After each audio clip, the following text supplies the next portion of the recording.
Bonjour à tous, c'est le Circulaire qui vous parle pour une nouvelle review vidéo, aujourd'hui consacrée à un ensemble de jeux Lego Bionic sorti en 2016. Il s'agit de la référence 111 302 Akida Creature of Water, ou en français Akida la créature de l'eau.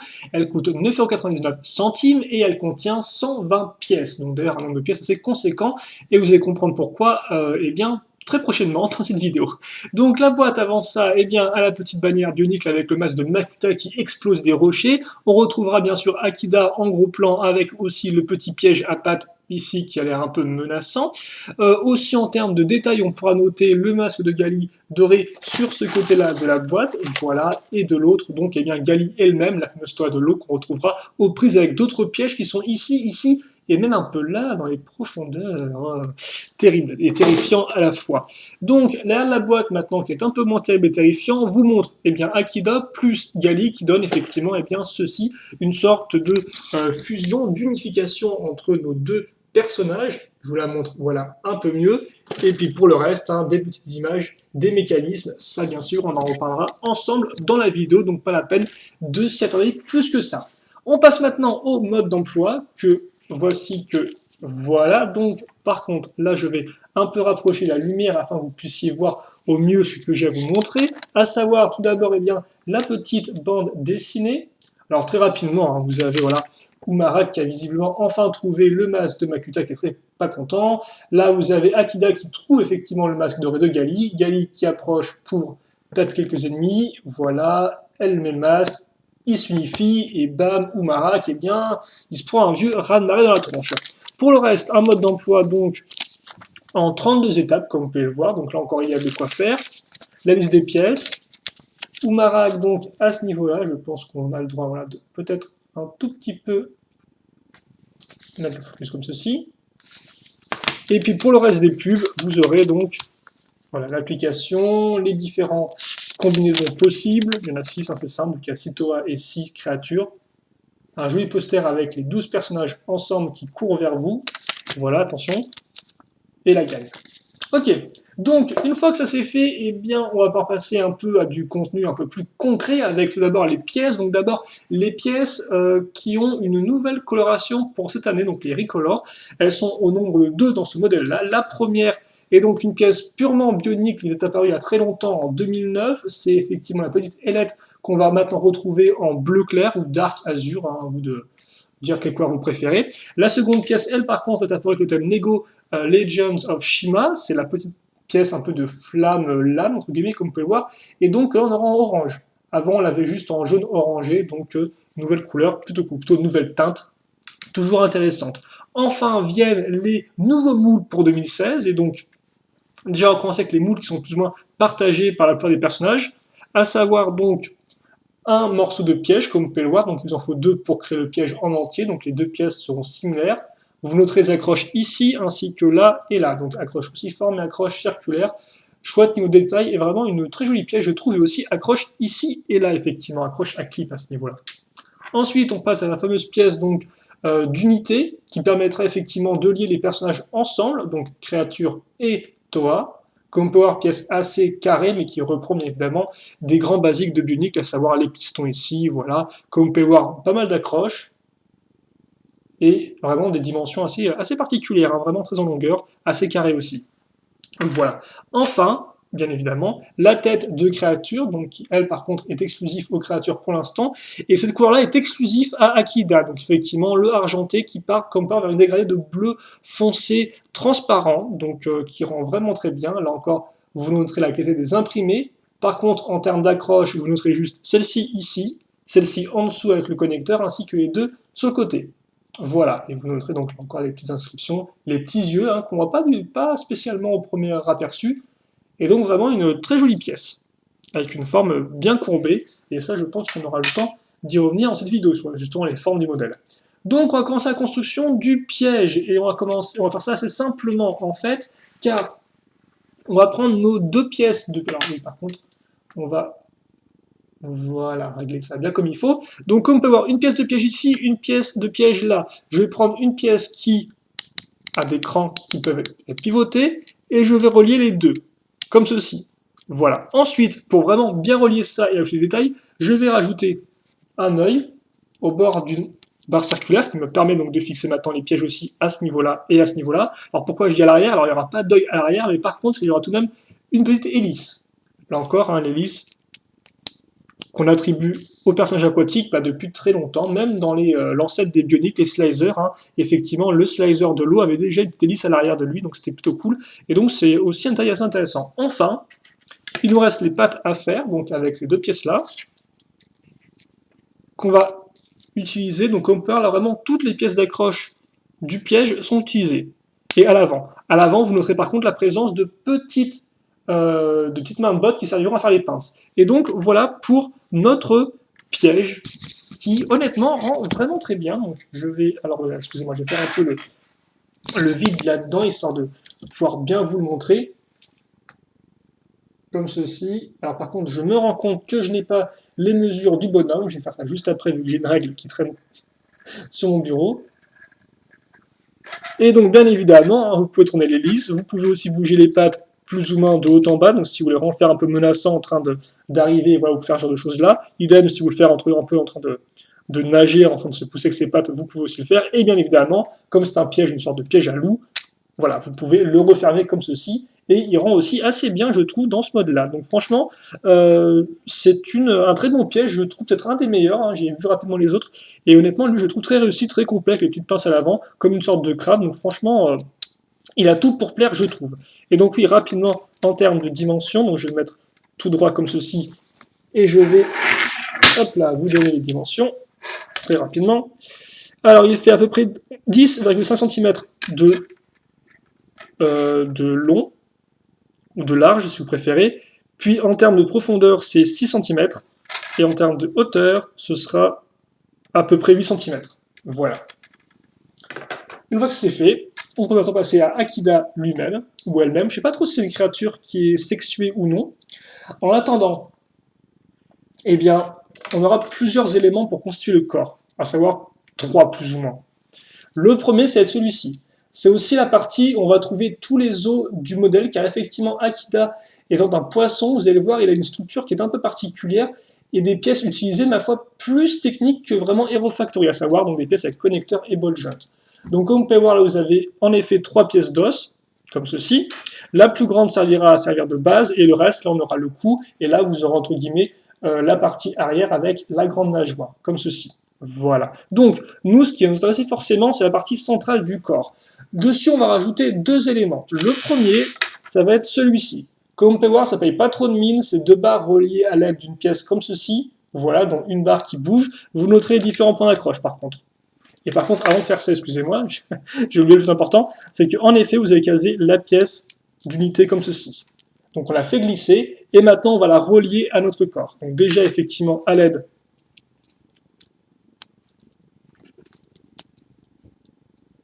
de la barre. Alors oui, par contre, excusez-moi, parce que là, hop là. Je fais un peu n'importe quoi. Comme ceci. Voilà. Et donc, tant que j'en suis là, je vais aussi finir, je vais compléter. Donc, grosso modo, je raccorde la seconde pièce. Donc oui, effectivement, elle a peut-être un peu plus de construction d'habitude, donc ce qui risque, on risque de prendre un peu plus de temps à faire la construction. Voilà, parce que c'était nécessaire, j'enlève toutes ces pièces-là pour vous montrer les pièces en début de vidéo. Donc comme on peut voir déjà, là j'ai une base qui a maintenant, au lieu d'un seul gros élément, 3 éléments. On va en rajouter un quatrième, qui va être assez essentiel, vous allez le voir tout de suite, c'est celui-ci. Alors là, je vous demande par contre de vraiment faire juste attention à cette partie-là, toute la partie technique. Tout ce qui est décoration et pièces en plus, ça on y reviendra après. Pour l'instant, notez juste donc les barres ici et cette pièce-là. Vous noterez aussi les trous ici qui vont être utilisés juste après. Ça, on va le caser eh bien, ici. Comme vous pouvez le voir, là, j'ai un trou cruciforme. Je vais mettre ma pièce là-dedans et je vais ensuite faire passer une barre de 3. Voilà. Donc, si je fais un récap, j'ai cette partie à l'avant qui bouge, cette partie à l'arrière qui bouge aussi. Ok. Donc maintenant, il est temps de relier ces deux parties ensemble. Et ce, grâce au trou que j'ai ici et ici. Pour ce faire, je prends cette pièce-là et je la case à ce niveau-là et à ce niveau-là. Voilà, hein. Vous voyez les pièces comme elles s'emboîtent là-dedans, les trous, comme ceci. Et donc maintenant, comme on peut voir, eh bien, j'ai créé un mécanisme. Voilà, j'ai lié mes deux pièces ensemble, ce qui fait que je peux les bouger grâce à ce petit levier. Et dans ce petit levier, on va rajouter une petite ailette, comme ceci. Là, ça servira plus de nageoire qu'autre chose. Ensuite, on va compléter toute la partie que j'ai à ce niveau-là, donc hop là, comme ceci, à l'aide d'une pièce circulaire, ok, puis d'un aileron, donc je vais, voilà, raccrocher la petite pièce orange, alors par contre c'est dans l'autre sens, excusez-moi, c'est comme ceci, ok, ça, je le raccroche là. On est d'accord?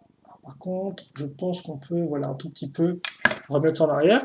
Et puis ensuite, eh bien, j'aurai de manière partie un autre mécanisme entre guillemets. Donc, comme peur, on retrouve nos pièces avec pivot. Et surtout, eh bien, je vais retrouver un canon. Donc, je vous rappelle le principe. En fait, hein, vous avez la pièce de canon ici. Vous mettez des tenons dessus. Et après, grâce à la petite pièce là qui pivote avec l'hélice, donc on retrouve une hélice, eh bien, je n'ai plus qu'à, voilà, tirer les tenons, comme vous pouvez le voir. Et ça fonctionne plutôt bien. Bien évidemment, ça, vous l'avez en double, donc ça fait que vous avez à peu près 12 tenons à lancer, et autant de tenons de remplacement. Donc au cas où j'en perdais un, il n'y a pas de souci, Lego a prévu le coup. J'en ai pas mal dans la boîte. Voilà, et donc ça, je l'accroche ici, et j'ai un petit pivot. Et donc là, j'ai Akida qui, au final, qui prend vraiment très fin, parce qu'il ne reste plus que deux éléments raccrochés, dont un qui n'est pas vraiment esthétique. Le premier, par contre, c'est la tête. Je rajoute juste une pointe à ce niveau-là, donc rien par contre à l'arrière ici, contrairement à d'autres créatures. Ensuite, je mets ça ici. Voilà. Et puis ensuite, eh bien, je vais faire ceci. Un socle. Donc ça, c'est unique à Akida, tout comme d'ailleurs les lanceurs, en termes de créatures. On a pensé que certaines créatures ailées auraient elles aussi un socle, mais non, pas du tout. Voilà. Et donc là, on a terminé Akida, la créature de l'eau. Donc je pense qu'on peut rester un peu comme ça. Voilà, j'ai juste un peu ajouté le focus. Et on va faire, eh bien, comme vous pouvez voir, merci le socle, un petit all-around. On va aussi parler rapidement des articulations juste après, bien évidemment, hein, ça j'ai pas oublié. Et donc oui, le socle, comment il s'accroche, je vais pas préciser, mais là encore, c'est grâce à la pièce d'unité. Vous mettez juste la barre dans des trous, même si une marque s'est forme dans un trou circulaire, il n'y a pas de souci, ça tient bien, et puis voilà. Ni plus ni moins. Donc ça, franchement, c'est vraiment un très bon ajout, je trouve, de la part de Lego, parce que là encore, Akida, vous pouvez le mettre au niveau du sol, et puis voilà, vous avez votre poisson. Hein. Mais le socle, vraiment, fait comme s'il nageait. Donc c'est vraiment une bonne idée. Alors, en termes d'articulation, comme vous avez pu le comprendre, pas vraiment non plus des masses, vu qu'il n'y a pas non plus trop de pièces avec os. Donc, bien sûr, ici, vous avez deux bottes jaunes. Donc, comme vous pouvez voir, vous pouvez un peu tourner sur les côtés, en bas, en haut. La tête, elle aussi, sur deux bottes jaunes, si vous pouvez la pivoter comme ceci. Voilà. Et puis, bien sûr, après viennent les mécanismes. Donc, les deux canons ici et là, très simplement, un petit pivot et ça fonctionne. Et surtout, le fait, c'est bien que... alors là aussi, vous avez des pivots comme ceci, j'allais oublier, excusez-moi. Mais surtout, là, le fait que ça se pivote, comme j'ai dit, ça se met comme ça se monte. Et donc, à quoi ça sert? Eh bien, là, vous avez grosso modo le mode poisson. Et puis après, si je veux, eh bien, je lève ça. Alors, attention, il faudra adapter la position de la tête en fonction. Et bien, une fois que j'ai ça, après, j'ai une sorte de mode hippocampe avec les missiles qui sont eux aussi maintenant bien orientés. Et voilà. Et bien sûr, ce mode-là est très utile lors de l'unification entre Akida et Gali, car il vous permettra d'avoir les canons bien en face comme ceci. Voilà, donc c'est vraiment voilà, un système voilà, comme de hop là, hop là. Donc, je ne sais pas trop si vous voyez parce que c'est un peu comme ça, mais voilà. Donc c'est tout pour les mécanismes. Alors rapidement, là encore, je vais prendre ma fidèle règle pour vous parler des mesures, et au final, eh bien, on aura terminé sur cette review d'Akida, créature de l'eau, et donc je pourrais rapidement vous faire part de ce que j'en pense, même si je suis plutôt positif à son égard. Hein. Donc oui, en termes de longueur, on est dans du 22 cm, comme vous pouvez le voir, ce n'est pas rien forcément. Donc c'est à peu près la même chose en termes de hauteur quand vous mettez en mode hippocampe, forcément. En termes de hauteur en mode poisson, vous êtes à peu près dans du 11 cm, je dirais. Et en termes de largeur, vous êtes dans du... ah oui, en termes de largeur, dans du 14 cm, je dirais. Voilà, 14 cm d'une pointe vers l'autre.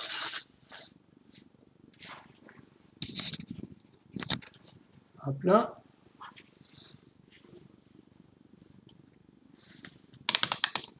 Alors par contre, voilà, je vais mettre comme ceci. Donc, si on doit faire un petit bilan là-dessus, qu'est-ce qu'il y a à en dire? Eh bien, Akida est une très bonne créature, je trouve. Alors tout d'abord, parce qu'elle a un piège qui fonctionne vraiment bien. Comme je dis, ça, il est complet. Les couleurs sont pas mal du tout. Les petites pinces ici et là, la petite hélice, l'œil, franchement, il y a tout ce qu'il faut là où il faut. Je trouve qu'il est vraiment de qualité, donc ça, il n'y a pas à revenir dessus, ça fonctionne. Ensuite, la créature elle-même est très intéressante parce qu'elle a beaucoup d'éléments techniques. Et ça faisait très longtemps en bionique qu'on n'a pas vraiment, enfin très longtemps. Ça fait quand même assez longtemps qu'on n'a pas vraiment eu de construction comme ça purement technique. En plus, pour un modèle qui n'est pas très très cher, hein. C'est pas un gros modèle à 60 euros, genre gros titan énorme, non, c'est une petite créature, mais néanmoins toute sa base est entièrement technique comme peur avec des mécanismes qui fonctionnent. Et ça, franchement, c'est intéressant parce que vous avez une bonne construction, donc ça c'est toujours intéressant. Vous avez aussi une bonne jouabilité selon moi, hein, vu que bah, ça reste un poisson, donc avant tout, on peut pas non plus faire une tonne d'articulation. Donc ils ont réussi à faire quelque chose de très propre. Mais par contre, là où le bas peut blesser, c'est bien évidemment en termes d'esthétique. Car comme on peut le voir, au final, eh bien, si je regarde là-haut, qu'est-ce que j'ai là? Eh bien, j'ai que technique. Il n'y a aucune pièce qui vient protéger tout ça. C'est purement une grosse partie technique au centre. Et puis bah, pour le reste, des éléments comme ça, des petits ailerons ici et là. Et le problème effectivement avec les petites ailettes, c'est que ça reste aussi très carré, comme vous pouvez le voir, hein. C'est vraiment une forme presque triangulaire. Et en soi, les seules formes un peu courbées, c'est la tête et les parties oranges ici. Ce qui fait que pour, entre guillemets, un personnage un peu aquatique, un poisson, ça le fait moyennement, je trouve. J'aurais peut-être aimé quelque chose d'un peu plus, voilà, un peu plus rond, un peu plus courbé, un peu plus élégant en termes de forme. Et là, c'est vrai que ce n'est pas vraiment le cas. On reste vraiment dans du carré, et ça, c'est encore plus renforcé par la structure vraiment technique au milieu. Donc ça, c'est à prendre en compte, effectivement. On a vraiment seulement une construction qui fonctionne bien, qui est efficace, même si là encore, il faut aimer cette construction technique, parce que là encore, si vous préférez une construction plus simple avec juste un corps, des os, etc., eh bien, vous risquez forcément d'être un peu déçu, mais néanmoins, c'est un vrai courant d'air frais, je trouve, dans les différents modèles qu'on a eus depuis quelques années et encore cette année-ci. Donc, honnêtement, il a ça en qualité, vraiment une construction qui est intéressante et des mécanismes qui fonctionnent. Le fait qu'il y ait entre guillemets deux modes un peu différents, un mode poisson, un mode hippocampe, rajoute là encore à la jouabilité. Mais comme je dis, voilà, le design, il est possible que ne plaise pas à tout le monde, et il est vrai qu'il y a quand même quelques défaillances. Ça, c'est à noter. Après, par contre, si on reste sur l'esthétique, les couleurs, elles sont très bien choisies, je trouve. Un petit bleu clair, du bleu transparent, un petit orangé, là encore, le bleu et l'orange, c'est pas des couleurs qu'on voit souvent ensemble, tout comme aussi le fait que un poisson, on ne voit pas tant que ça en bionique ou en Hero Factory. Je pourrais vous rappeler quelques petits exemples, comme par exemple le requin de Joe Blade dans Hero Factory, mais même dans les vieux bioniques, en 2007, quand l'histoire se passait sous les profondeurs, eh bien, on n'avait pas tant de poissons que ça, même pas du tout de créatures aquatiques vraiment aquatiques. Donc, c'est franchement très plaisant d'avoir un modèle aquatique, enfin en bionique, qui est réussi en termes de construction et aussi, je trouve, en termes de schéma de couleur et en termes aussi d'esthétique. Là encore, c'est sûr d'avoir ça, donc c'est plus une jouabilité. Donc ouais, un modèle qui ne sera peut-être pas pour tout le monde, mais que moi, franchement, je peux vous recommander parce que c'est pour ça que j'ai construit et il m'a laissé vraiment une bonne impression, un bon impact, et en plus, vous avez un socle, quoi. Là encore, le socle, c'est le petit élément c'est la cerise sur le gâteau, si vous voulez, grosso modo. Vous avez construit un modèle qui est bien conçu, bonne jouabilité, bon schéma de couleur, et vous finissez le summum avec le petit socle. Donc franchement, que demander de plus? Voilà. Donc moi, honnêtement, il n'est pas parfait, je suis d'accord, il y a des petits problèmes ici et là, mais il reste franchement très propre, et je pense que c'est un des modèles des créatures les plus originales et les plus intéressantes. Voilà, donc oui, je peux vous le conseiller, et oui, on se quitte là-dessus. Néanmoins, oui aussi, si vous avez des questions, des commentaires, n'hésitez pas à les poser, j'y répondrai avec grand plaisir comme d'habitude. Et puis nous, eh bien, on se retrouve très prochainement pour la suite de nos reviews créatures. La prochaine, logiquement, si je dis pas de bêtises, c'est Shadow avec la créature de feu, dont je n'ai plus le nom. Voilà, et puis moi, eh bien, on se retrouvera ensemble pour la créature de terre. Voilà, j'ai tout dit. Questions, commentaires, allez-y. Pour le reste, passez une bonne journée, une bonne soirée, ce que vous voulez, et à la prochaine. Allez, salut à tous.